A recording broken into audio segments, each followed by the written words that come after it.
لیکن اب اس علاقے کی سیاست میں ان لوگوں کی اہمیت بہت زیادہ ہو گئی ہے. وہ سرائکی نہیں ہیں لیکن وہ معاشی طور پر اور سیاسی طور پر اس علاقے کو ڈومینیٹ کرتے ہیں.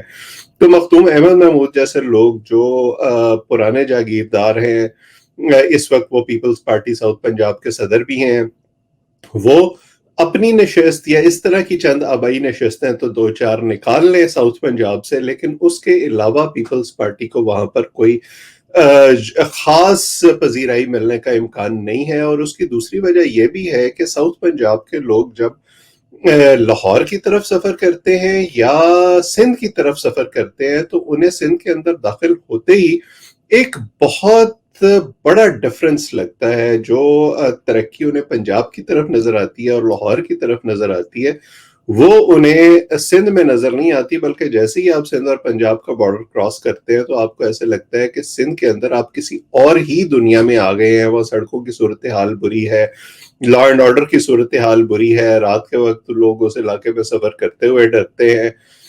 یہ تمام وہ چیزیں ہیں جو ساؤتھ پنجاب کے لوگوں کو بھی پیپلز پارٹی پر اس طرح سے بھروسہ کرنے کے لیے اتنا اعتماد نہیں دیتی جو نشست جیتنے کے لیے یا اقتدار بنانے کے لیے ضروری ہے.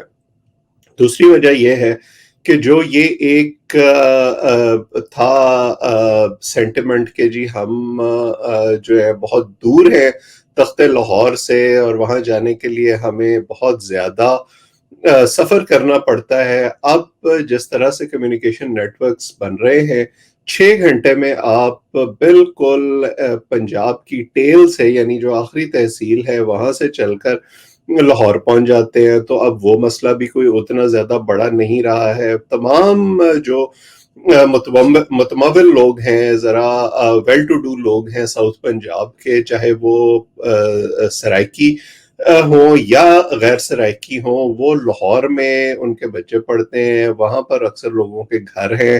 وہ لاہور کے ساتھ اپنا تعلق جوڑے رکھنا چاہتے ہیں بنسبت اس کے کہ وہ انہی علاقوں میں بیٹھے رہیں. یہ تمام وہ ڈائنامکس ہیں جن کی وجہ سے مجھے نہیں لگتا اس علاقے سے ہوتے ہوئے، اور جتنا میں نے اس علاقے کی سیاست کو دیکھا ہے، کہ پیپلز پارٹی کو اگلے انتخابات میں بھی وہاں سے کوئی زیادہ نشستیں ملیں گی. اچھا، پھر جو جب ہم ان ڈائنامکس کو ڈسکس کرتے ہیں اور اس سے آگے چلتے ہیں تو پھر ہمیں یہ سوال جو ہے وہ اٹھانا چاہیے کہ آخر پھر پیپلز پارٹی کا مقصد کیا ہے اس لانگ مارچ کا، اور وہ اس سے کیا اچیو کرنا چاہتے ہیں. ایک تو جیسے میں نے شروع میں کہا کہ یہ ایک طرح سے بلاول کا عوامی جو چہرہ ہے وہ لوگوں کے سامنے پیش کر رہے ہیں، اور اس بنیاد پر وہ اگلے الیکشن کی اسٹریٹجی بنائیں گے. دوسرا، وہ اپنے حامیوں کو ایک یہ بھی جو ہے وہ دکھانا چاہتے ہیں کہ دیکھیں ہم نے آپ کے لیے کتنی کارروائی کی، کتنا ہم نے مارچ کیا، کتنے ہم نے نعرے لگائے، کتنا ہم نے حکومت پر دباؤ بنانے کی کوشش کی تاکہ اگین ایک لانچنگ پیڈ بن سکے اگلے الیکشن کے لیے. کیا اس سے حکومت جائے گی؟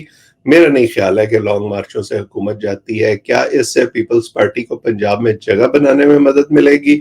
میرا نہیں خیال ہے کہ ایسا ہوگا. کوئی 19-20 کا فرق تو شاید پڑ جائے سو پڑ جائے، اس سے زیادہ کچھ نہیں ہوگا، کیونکہ ہم سب جانتے ہیں کہ حکومتوں کے تبدیل ہونے میں بہت سارے اور ویریبلز ہوتے ہیں، اور پاکستان کے خاص تناظر میں تو اسٹیبلشمنٹ کا اشارہ جو ہے وہ سب سے بڑا فیکٹر ہوتا ہے، اور وہ اشارہ ابھی تک نظر نہیں آ رہا ہے.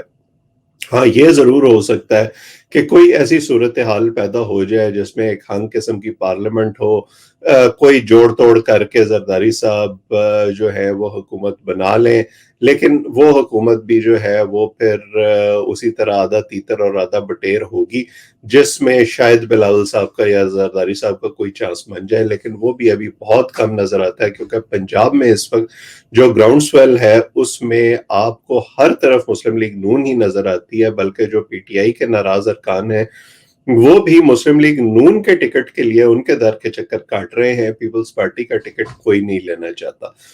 ایک سیاسی ایکٹیویٹی کے طور پر جو ٹی وی چینلز ہیں ان کی سکرین بھرنے کے لیے یا اپنے آپ کو تسلی دینے کے لیے بطور پارٹی یہ ایکٹیویٹی ٹھیک ہے، اپنے حامیوں کو گیلونائز کرنے کے لیے یہ ایکٹیویٹی ٹھیک ہے.